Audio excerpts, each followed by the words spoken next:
بسم اللہ الرحمن الرحیم۔ السلام علیکم ورحمۃ اللہ وبرکاتہ۔ حضرت عمر رضی اللہ تعالی عنہ پیدائش سے ہی بت پرستی کرتے تھے۔ بتوں کے مقابلے ان کا گہرا ایمان تھا اور ان کے دل میں اسلام کی مخالفت کی آگ ہمیشہ جلتی رہتی تھی۔ آہستہ آہستہ جب رسول پاک حضرت محمد صلی اللہ علیہ وآلہ وسلم کی دعوت سے مسلمانوں کی تعداد روز بروز بڑھ رہی تھی، بالکل اسی طرح اسلام کو مٹانے کے لیے قریش نے بہت کوششیں کیں۔ مشورہ کر کے انہوں نے فیصلہ کیا کہ حضرت محمد صلی اللہ علیہ وآلہ وسلم کو اس دنیا سے ہمیشہ کے لیے ختم کر دیا جائے۔ اتنا ہی نہیں، ان میں سے ایک نے اعلان کیا، جو بھی شخص حضرت محمد صلی اللہ علیہ وآلہ وسلم کا سر زندہ یا مردہ لا کر پیش کرے گا، اسے 1000 سونے کے سکے اور 1000 اونٹ انعام میں دیے جائیں گے۔ اس نے کہا، اگر تم میں سے کوئی ایسا ہو تو یہ کام کر دو اور انعام لے لو۔ سب لوگ اس بات سے دنگ رہ گئے، حضرت محمد صلی اللہ علیہ وآلہ وسلم کا سر کیسے لایا جائے گا؟ سب ایک دوسرے کی طرف دیکھنے لگے کہ کسے یہ کام کرنا ہے۔ اچانک راز کہانی میں ایک موڑ آتا ہے۔ حضرت عمر فاروق رضی اللہ تعالی عنہ کھڑے ہوئے، ہاتھ میں تلوار تھام کر، اور بولے، میں یہ کام کر دوں گا، میں محمد صلی اللہ علیہ وآلہ وسلم کا سر کاٹ کر لاؤں گا اور سب کے سامنے پیش کر دوں گا۔ مجھے انعام کی لالچ نہیں ہے، میں سب کے سامنے وعدہ کرتا ہوں کہ جب تک محمد صلی اللہ علیہ وآلہ وسلم کا سر میرے ہاتھ میں نہیں آ جاتا، میں آپ لوگوں سے نہیں ملوں گا، اور میں یہ وعدہ کرتا ہوں کہ ان کا سر کاٹ کر آپ لوگوں کے سامنے رکھ دوں گا۔ حضرت عمر رضی اللہ تعالی عنہ کی اس بہادری کو دیکھ کر سب کو لگا کہ اب رسول پاک کی جان سرکشت نہیں رہے گی، کیونکہ حضرت عمر رضی اللہ تعالی عنہ تلوار اٹھا کر انہیں مارنے کے ارادے سے جا رہے ہیں۔ حضرت عمر رضی اللہ تعالی عنہ نکل پڑے۔ تھوڑی ہی دور جانے پر راستے میں ان کی ملاقات نائم نام کے ایک شخص سے ہوئی۔ نائم نے انہیں تلوار لیے دوڑتے دیکھا اور پوچھا، کہاں جا رہے ہو عمر؟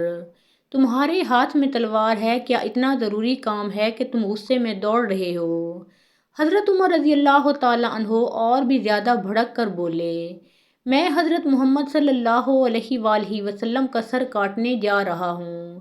نائم نے جب ان کا یہ حال دیکھا اور ان کی یہ بات سنی تو حضرت عمر رضی اللہ تعالی عنہ کے ارادے کو سمجھ گیا۔ تب نائم نے کہا، حضرت محمد صلی اللہ علیہ وآلہ وسلم کو مارنے کے بعد بنو زہرہ، بنو ہاشم، بنو عبد مناف کے تیوروں سے تمہیں کون بچائے گا؟ کیا تم نے کبھی اس پر غور کیا ہے؟ نائم کی یہ بات سن کر حضرت عمر رضی اللہ تعالی عنہ اور بھی زیادہ غصے میں آ کر زور سے بولے، تمہیں اتنی فکر کرنے کی کیا ضرورت ہے؟ سیدھی بات بتاؤ، کیا حضرت محمد صلی اللہ علیہ وآلہ وسلم نے تم پر جادو کر دیا ہے؟ مجھے لگتا ہے تم نے ان کا دین اپنا لیا ہے، اسی لیے تمہیں اتنی بے چینی ہو رہی ہے۔ کیا تم نے بھی ان کا دین اپنا لیا ہے تو میں تمہیں بھی ابھی مٹا دوں گا۔ یہ کہہ کر حضرت عمر رضی اللہ تعالی عنہ نے اپنی تلوار اٹھائی۔ نائم نے اور بھی بڑھ کر کہا، میں نے حضرت محمد صلی اللہ علیہ وآلہ وسلم کا دین اپنا کر اپنے دل میں سچی خوشی محسوس کی ہے۔ یہ کہہ کر اس نے بھی اپنی تلوار نکالی، مگر ایک دوسرے پر حملہ شروع ہونے سے پہلے نائم بولا، ارے عمر، کیا تمہیں پتہ ہے کہ تمہارے اپنے ہی گھر میں حضرت محمد صلی اللہ علیہ وآلہ وسلم کا اثر پہنچ گیا ہے؟ پہلے اپنے گھر دیکھو، پھر حضرت محمد صلی اللہ علیہ وآلہ وسلم کا سر کاٹنے آنا۔ نائم کی یہ بات سن کر حضرت عمر رضی اللہ تعالی عنہ پر جیسے آسمان ٹوٹ پڑا۔ تب انہوں نے نائم سے پوچھا، کیا تمہاری بات سچ ہے یا تم نبی صاحب کو بچانے کے لیے جھوٹ بول رہے ہو؟ نائم نے اتر کر کہا، سنو عمر، نائم کبھی جھوٹ نہیں بولتا۔ غضب اور درد میں حضرت عمر رضی اللہ تعالی عنہ اسی وقت اپنی بہن اور بہنوئی کے گھر کی طرف چل پڑے۔ اسی وقت ان کی بہن اور بہنوئی قرآن پاک کی تلاوت کر رہے تھے۔ حضرت عمر رضی اللہ تعالی عنہ دروازے پر زور سے دستک دیتے ہوئے کہنے لگے، دروازہ کھولو۔ حضرت عمر رضی اللہ تعالی عنہ اتنی تیزی سے گھر میں گھسے کہ چھپانے تک کا وقت نہ ملا۔ قرآن وہیں پڑا رہ گیا۔ حضرت عمر رضی اللہ تعالی عنہ بولے، بہن سے کہا کہ میں نے تم لوگوں کو کچھ پڑھتے سنا ہے۔ ان کے بہنوئی صحیح سچ نہ چھپا سکے، لیکن پھر بھی انہوں نے کہا کہ ہم نے کچھ بھی نہیں پڑھا۔ حضرت عمر رضی اللہ تعالیٰ عنہ بولے، میں نے سنا ہے کہ تم لوگ اپنا پرانا دین چھوڑ کر حضرت محمد صلی اللہ علیہ وآلہ وسلم کا نیا دین اپنا بیٹھے ہو۔ سعید نے کہا کہ اگر حضرت محمد صلی اللہ علیہ وآلہ وسلم کا دین سچ ہے تو میں اسے اپنا لوں گا، اس میں کیا برائی ہے؟ جب حضرت عمر رضی اللہ تعالیٰ عنہ پہنچے تو رسول خدا صلی اللہ علیہ وآلہ وسلم نے انہیں قریب بلایا۔ محفل میں خاموشی چھا گئی، ہر آنکھ ان پر جمی ہوئی تھی اور دلوں میں ایک عجیب سی سنسنی موجزن تھی۔ حضرت عمر نے قدم بڑھایا، چہرہ سخت مگر آنکھوں میں ایک نیا اترتا ہوا جنون تھا۔ وہ فوراً گر پڑنے کے لیے جھک گئے، مگر رسول پاک صلی اللہ علیہ وآلہ وسلم نے نرم لہجے میں فرمایا، کیا بات ہے اے عمر، کیا تمہیں کچھ کہنا ہے؟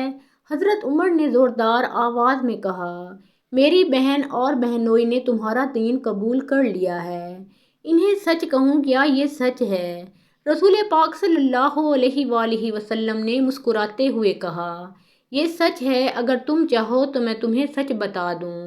اور پھر رسول پاک نے بے ساختہ اور محبت بھری آواز میں ایمان کی خوبصورتی اور اللہ کی رحمت کی بات کی۔ کلمات ایسے نرم تھے کہ جیسے ٹھنڈی بارش کی بوندیں جلتے دل پر پڑیں۔ حضرت عمر کا غرور، سختی اور نفرت جیسے پگھلنے لگی۔ ان کے اندر کا طوفان سکون میں بدلنے لگا۔ وہ خاموش رہے، مگر ان کے دل کی صدائیں بلند ہوئیں۔ اچانک انہوں نے بلند آواز میں کہا، میں اس بات پر ایمان لاتا ہوں کہ میں اللہ کے سوا کوئی معبود نہیں جانتا اور محمد صلی اللہ علیہ وآلہ وسلم اللہ کے رسول ہیں۔ محفل میں ایک لمحے کے لیے سانس رک گئی، پھر خوشی کی گونج پھوٹ پڑی۔ حضرت ابوبکر صدیق رضی اللہ تعالیٰ عنہ نے آنکھوں میں آنسو لیے اسے خوش آمدید کہا۔ حضرت حمزہ رضی اللہ تعالیٰ عنہ کے چہرے پر بھی روشنی آ گئی اور صحابہ کرام کے دلوں میں ایک امید کی شمع جل اٹھی۔ حضرت عمر خود کو قابو نہ رکھ پائے، وہ رسول پاک صلی اللہ علیہ وآلہ وسلم کے قدموں پر گر پڑے، جن کی آنکھوں میں شفقت و رحمت تھی، اور انہوں نے عاجزی سے اپنا دل و جان دین کے سپرد کر دیا۔ وہ لمحہ واقعی تبدیل کن تھا جو آج تک ان کے سخت دل میں ایک نئے نور کی شروعات ثابت ہوا۔ دوستوں، یہ وہی تبدیلی تھی جس نے مستقبل کے نقشے بدل دیے۔ حضرت عمر فاروق رضی اللہ تعالیٰ عنہ کی قوت و جرأت اب اسلام کی طاقت بن گئی۔ محفل میں خوشی اور تشکر کی آوازیں گونجنے لگیں، اور رسول پاک صلی اللہ علیہ وآلہ وسلم نے سب کو سمجھایا کہ یہی دلوں کی تبدیلی اللہ کی رحمت اور ہدایت کا نتیجہ ہے۔ اس کے بعد حضرت عمر رضی اللہ تعالیٰ عنہ نے جوش و جذبے سے کہا کہ اب میں سب کچھ چھوڑ کر اللہ اور اس کے رسول کے راستے پر چلوں گا، اور اسی عزم کے ساتھ وہ نیا سفر شروع ہوا جس کے آثار آنے والے زمانوں میں باقی رہیں گے۔ حضرت عمر رضی اللہ تعالیٰ عنہ دھیرے دھیرے رسول پاک صلی اللہ علیہ وآلہ وسلم کے پاس آئے تو آپ صلی اللہ علیہ وآلہ وسلم نے نرم انداز میں ان کے سینے پر ہاتھ رکھ کر فرمایا، اے عمر، تم سچائی کے خلاف اور کتنے دن اندھیرے میں رہو گے اور سچائی کے خلاف کتنی لڑائیاں لڑو گے؟ یہ پوچھ کر آپ صلی اللہ علیہ وآلہ وسلم نے ان کے دل کی گہرائیوں تک بات پہنچا دی، اور نبی کریم صلی اللہ علیہ وآلہ وسلم کی پاکیزہ سنگت نے حضرت عمر رضی اللہ تعالیٰ عنہ کے اندر جو بند گلیاں تھیں انہیں جھنجھوڑ دیا۔ بہن کے گھر میں جو تبدیلی پہلے ہی ہو چکی تھی اس نے ان کے دل کا میل دھو دیا، لہٰذا انہوں نے سر جھکا کر عاجزی سے کہا، اے رسول اللہ، سچائی کے خلاف میری لڑائی ختم ہو گئی ہے، اب میں اپنی پوری توبت پیش کرتا ہوں، مہربانی کر کے مجھے اپنے پیروں میں جگہ دے دیں۔ یہ کہہ کر حضرت عمر رضی اللہ تعالیٰ عنہ نے اپنی تلوار رسول اکرم صلی اللہ علیہ وآلہ وسلم کے قدموں کے سامنے رکھ دی۔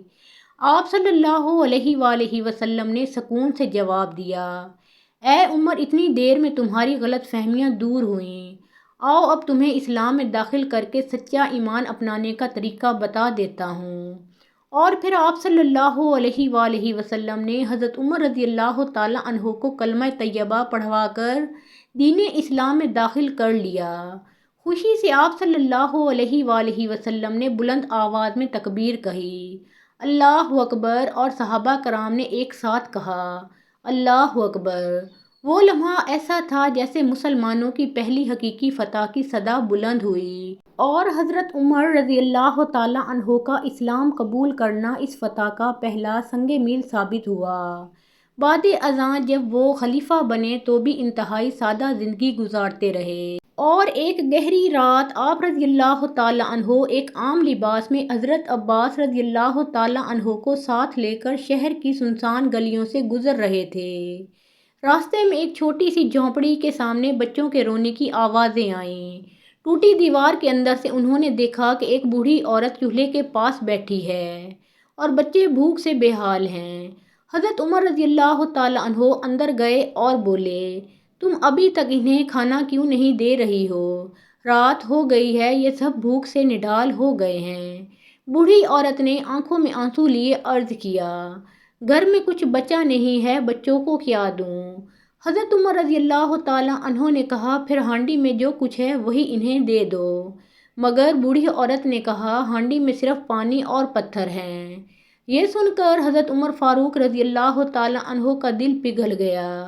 انہوں نے پوچھا، بچوں کے والد کہاں ہیں؟ بوڑھی نے بتایا کہ وہ میرا اکلوتا بیٹا تھا، چند سال پہلے اس کی اور اس کی بیوی کی وفات ہو گئی۔ یہ معصوم بچے میری ذمہ داری ہیں اور میں مصیبت میں ہوں۔ حضرت عمر رضی اللہ تعالیٰ عنہ نے کہا، تم بچوں کو تھوڑے وقت کے لیے بہلاتی رہو، ہم جلدی کچھ انتظام لا کر دیتے ہیں۔ اور وہ وہاں سے نکل کر تیل، مسالہ، لکڑیاں اور ایک بوری آٹا لے آئے۔ جب ان کے ساتھی نے بوری اٹھانے کی پیشکش کی تو حضرت عمر رضی اللہ تعالیٰ عنہ نے انکار کرتے ہوئے فرمایا، میرے گناہوں کا بوجھ مجھے ہی اٹھانے دو، قیامت کے دن میرے گناہوں کا بوجھ تم میں سے کوئی بھی نہیں اٹھائے گا۔ دونوں واپس آئے۔ حضرت عمر فاروق رضی اللہ تعالیٰ عنہ نے اپنے ہاتھوں سے بچوں کو پیٹ بھر کر کھانا کھلایا۔ جب بچوں کے چہروں پر مسکان آئی تو ان کے چہرے پر بھی سکون اور خوشی کی روشنی نمودار ہوئی، اور رخصت ہوتے ہوئے انہوں نے بوڑھی سے کہا، اماں اب تمہیں ان بچوں کی فکر کرنے کی ضرورت نہیں، خلیفہ وقت کے بیت المال سے تمہیں ہر مہینے وظیفہ ملتا رہے گا۔ دوستوں، یہ وہ سادہ مگر عظیم مثالیں ہیں جو بتاتی ہیں کہ ایمان صرف الفاظ نہیں بلکہ عمل بھی ہوتا ہے، اور حضرت عمر فاروق رضی اللہ تعالیٰ عنہ کی یہی تبدیلی اور ان کا یہی کردار بعد میں امت مسلمہ کے لیے مشعل راہ بنا۔ کچھ دن بعد کی بات ہے، ایک لمبا شخص رات کے سنسان وقت میں شہر کی گلیوں سے گزر رہا تھا۔ ہر طرف گہرا اندھیرا چھایا ہوا تھا، ریگستانی ہوا چل رہی تھی اور کھجور کے پتے ہلکی ہلکی آواز نکال رہے تھے۔ اچانک وہ ایک خیمے کے قریب پہنچا تو اندر سے ایک عورت کی تکلیف بھری آواز سنائی دی۔ وہ لمحہ بھر کو ٹھہر گیا، کان لگا کر غور سے سنا اور پھر خیمے کی طرف بڑھ گیا۔ دروازے پر ایک آدمی پریشان حالت میں بیٹھا تھا، اجنبی کو دیکھتے ہی گھبرا کر کھڑا ہو گیا۔ اجنبی نے نرمی سے پوچھا، اس خیمے سے عورت کی درد بھری آواز آ رہی ہے، کیا میں اس کی وجہ جان سکتا ہوں؟ بدو آدمی نے گہری آہ بھری اور جواب دیا، ہم لوگ صحراؤں اور میدانوں میں زندگی گزارنے والے ہیں، اس امید سے یہاں آئے تھے کہ خلیفہ حضرت عمر رضی اللہ تعالیٰ عنہ سے ملاقات ہو جائے۔ سنا ہے وہ بہت رحم دل اور رعایا کے دکھ درد سننے والے ہیں، سوچا شاید ہماری مشکل آسان ہو جائے۔ لیکن جیسے ہی یہاں پہنچے میری بیوی کو زچگی کی تکلیف شروع ہو گئی، میں اکیلا اور بے بس ہوں، سمجھ نہیں آ رہا کہ کیا کروں۔ یہ سن کر اجنبی نے پرسکون لہجے میں کہا، پریشان نہ ہو، میں ابھی انتظام کرتا ہوں۔ وہ تیزی سے پلٹا اور کچھ دیر بعد ایک عورت کو اپنے ساتھ لے کر واپس آیا۔ اس عورت کے پاس زچگی کے لیے ضروری سامان موجود تھا۔ وہ خیمے کے اندر چلی گئی اور اجنبی نے بدو کو آٹا اور کچھ کھانے پینے کا سامان بھی دے دیا تاکہ وہ تھوڑی آسانی محسوس کرے۔ کچھ وقت گزرا اور پھر خیمے کے اندر سے خوشی بھری آواز آئی، اے امیر المومنین، اپنے دوست کو خوشخبری دیجیے کہ اللہ نے انہیں بیٹا عطا کیا ہے۔ یہ الفاظ سنتے ہی بدو آدمی اچانک چونک اٹھا، حیرانی اور گھبراہٹ سے اس اجنبی کے چہرے کی طرف دیکھنے لگا۔ دل جیسے دھڑکنا بھول گیا اور زبان پر بے اختیار سوال آ گیا کہ کیا یہ عظیم انسان، یہی رحم دل اجنبی دراصل خلیفہ وقت حضرت عمر رضی اللہ تعالیٰ عنہ ہیں؟ بدو آدمی اچانک چونک اٹھا، گھبرا کر اس اجنبی کے چہرے کی طرف دیکھا۔ اجنبی نے نرمی سے کہا، اس میں حیران ہونے والی کوئی بات نہیں بھائی، لوگ مجھے امیر المومنین یا عمر کے نام سے جانتے ہیں۔ میری بیوی کلثوم ہے۔ حضرت عمر رضی اللہ تعالیٰ عنہ نے اس کے سر پر ہاتھ رکھا اور کہا، تمہاری کوئی غلطی نہیں ہے بھائی، اچھا اب میں چلتا ہوں، کل مجھ سے ملنا۔ پھر وہ اپنی بیوی کو ساتھ لے کر ریگستان کی راہ میں اندھیرے میں غائب ہو گئے۔ خلیفہ حضرت عمر رضی اللہ تعالیٰ عنہ رات کو ایک ساتھی کے ساتھ دارالحکومت کے آس پاس شہر کی گلیوں اور دیہات کے کونوں کونوں میں پھرتے رہتے تھے تاکہ معلوم ہو سکے کہ کون کہاں اور کیسا ہے، کہیں کسی پر کوئی مصیبت تو نہیں آئی اور کوئی ناجائز کام تو نہیں ہو رہا۔ ایک بوڑھی عورت اپنی بیٹی سے کہہ رہی تھی، ہم بہت غریب ہیں، دودھ بیچ کر جو قدرے پیسے ملتے ہیں ان سے بھی ہمیں 2 وقت کا کھانا نہیں ملتا، اگر دودھ میں تھوڑا سا پانی ملا دیں تو ذرا سا زیادہ فائدہ ہو سکتا ہے۔ مگر بیٹی نے کہا، کوئی نہ سمجھے کوئی نہ دیکھے مگر اللہ تعالیٰ سب کچھ دیکھ رہا ہے، اس کی نظر سے کچھ بھی چھپ نہیں سکتا، ہم مسلمان ہیں، ہمیں یہ غلط کام کبھی نہیں کرنا چاہیے۔ خلیفہ نے حکم دیا کہ کل دربار میں ان کو حاضر کرو، میں اس بچی کو اچھا انعام دوں گا۔ اگلے دن مقررہ وقت پر دربار لگا۔ خلیفہ نے پوری توقیر اور عزت کے ساتھ ماں اور بیٹی کو دربار میں بلایا۔ اس دن دربار میں وہ بچی انتہائی معصوم اور بے سہارا نظر آئی۔ اس کا خاندان کمزور تھا مگر اس کی سچائی اور ایمان ہم سب مسلمانوں کے لیے مثال تھی۔ ایسی ایک اور بچی اس ملک میں ملنا مشکل ہے۔ خلیفہ نے پوچھا، کیا دربار میں کوئی جوان ہے جو اس نیک اور غریب بچی سے نکاح کے لیے تیار ہو؟ یہ بچی اگرچہ انتہائی غریب ہے مگر سچی اور عظیم ہے، اس سے نکاح کرنا میرے لیے باعث سعادت ہوگا۔ یہ سن کر حضرت عمر رضی اللہ تعالیٰ عنہ بیش از حد خوش ہوئے اور فرمایا، سچے لوگ، اللہ تمہیں خوش رکھے، اگر تم میرے بیٹے ہوگے اور ایک غریب یتیم بچی سے نکاح کے لیے تیار ہوگے تو میں تمہارے لیے دعا کروں گا۔ ایک مرتبہ مدینہ کے ایک جوان آدمی امیر المومنین سے ملنے آئے۔ انہوں نے خلیفہ کو دھوپ میں محو کار دیکھ کر پوچھا، اے امیر المومنین، آپ اس تیز دھوپ میں اس طرح کیوں دوڑ رہے ہیں؟ ہم سمجھ نہیں پا رہے۔ حضرت عمر فاروق رضی اللہ تعالیٰ عنہ نے مسکرا کر کہا، جو کام میں خود کر سکتا ہوں اسے دوسروں کے لیے کیوں چھوڑوں؟ بیت المال میری ذاتی ملکیت نہیں۔ یہ سن کر وہ آدمی خاموش ہو گیا کیونکہ وہ جانتا تھا کہ حضرت عمر رضی اللہ تعالیٰ عنہ پورے اسلامی جہاں کے حکمران ہیں، جن کے ایک اشارے پر ہزاروں سپاہی اپنی جان قربان کرنے کو تیار رہتے ہیں۔ حضرت عمر فاروق رضی اللہ تعالیٰ عنہ کے دور خلافت میں بڑے بڑے واقعات پیش آئے۔ عراق اور ایران کی فتوحات ہوئیں۔ قادسیہ کی جنگ میں مسلمانوں نے ایرانیوں کو شکست دی۔ مدائن اور جلولہ فتح ہوئے اور ایران کا بادشاہ یزدگرد بھاگ گیا۔ شام اور بیت المقدس فتح ہوا۔ یرموک کی جنگ میں رومیوں کو شکست دی گئی۔ حضرت عمر خود بیت المقدس گئے اور معاہدہ کیا۔ مصر حضرت عمر بن العاص کے ذریعے فتح ہوا۔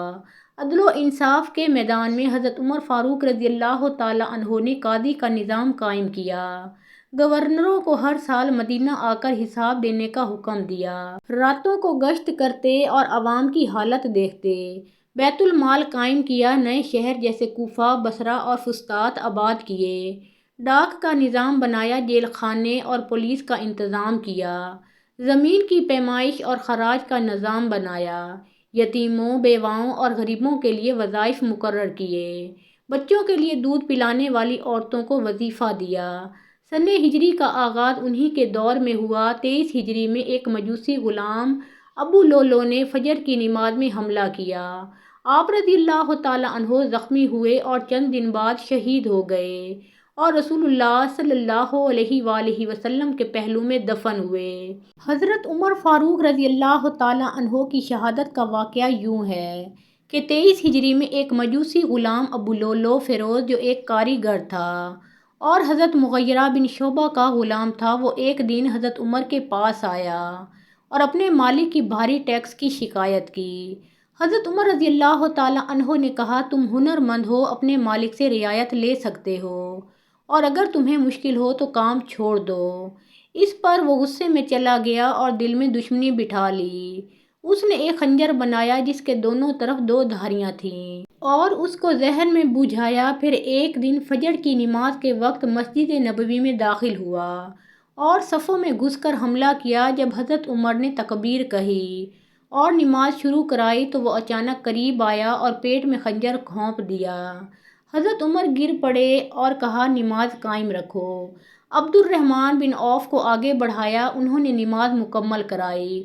ابو لؤلؤ نے بھاگنے کی کوشش میں کئی اور صحابہ کو بھی زخمی کیا اور آخر کار پکڑے جانے کے خوف سے خود کو ہلاک کر لیا۔ حضرت عمر کو گھر لایا گیا، لوگ روتے رہے، طبیب آئے، انہوں نے دودھ پلایا۔ دودھ زخم سے باہر نکل آیا تو سمجھ گئے کہ بچنا ممکن نہیں۔ حضرت عمر فاروق رضی اللہ تعالیٰ عنہ نے فرمایا، اگر میرا رب میرا حساب آسان لے لے تو کامیابی ہے۔ آپ نے اپنے بیٹے عبداللہ سے کہا کہ حضرت عائشہ صدیقہ رضی اللہ تعالیٰ عنہا سے جا کر پوچھو کہ کیا میں رسول اللہ صلی اللہ علیہ وآلہ وسلم اور ابو بکر صدیق رضی اللہ تعالیٰ عنہ کے پہلو میں دفن ہو سکتا ہوں۔ حضرت عائشہ نے اجازت دے دی۔ چند دن زخمی رہنے کے بعد حضرت عمر کی روح پرواز کر گئی اور آپ رضی اللہ تعالیٰ عنہ کو روضہ رسول صلی اللہ علیہ وآلہ وسلم میں ابو بکر کے پہلو میں دفن کیا گیا۔ حضرت عمر فاروق رضی اللہ تعالیٰ عنہ کی زندگی اور شہادت اسلام کی تاریخ کا روشن باب ہے۔ آپ نے عدل و انصاف کی ایسی مثال قائم کی جو قیامت تک یاد رکھی جائے گی۔ آپ کے دور خلافت کو سنہری دور کہا جاتا ہے اور آپ کی شہادت نے اسلام کے وقار کو اور بلند کر دیا۔ دوستوں، ہمیں چاہیے کہ ہم حضرت عمر فاروق رضی اللہ تعالیٰ عنہ کی سیرت سے سبق حاصل کریں اور اپنی زندگی کو عدل، دیانت اور خدمت خلق سے سجائیں۔ محترم ناظرین، پیارے آقا محمد مصطفیٰ صلی اللہ علیہ وآلہ وسلم کا پیارا نام ایک بار کامنٹ سیکشن میں ضرور لکھیے۔